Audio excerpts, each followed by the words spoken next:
Welcome! In this video, we explore the AirMouse feature of the Medit i900 family. You can start and stop scanning and control scan data without a mouse. Here's how it works.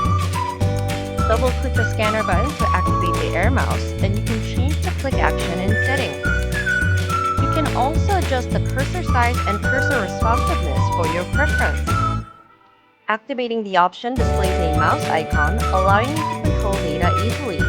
Hold the scanner like a remote and move it as you would with the mouse.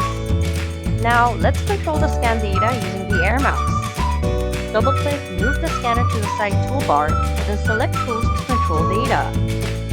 To move data, click the pen icon, then hold down the button and move the scanner. Similarly, click the rotate icon, then hold the button and move the scanner to rotate the data. To zoom in or out, click the zoom in-out icon, hold the button, and tilt the scanner up or down. Click the zoomed in icon to center the data on the screen.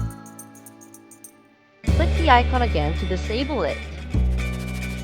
You can also use main toolbar tools like trimming without a mouse. This option enables more hygienic and convenient work without touching a mouse in clinical settings. Experience a faster and easier scanning experience with the AirMouse.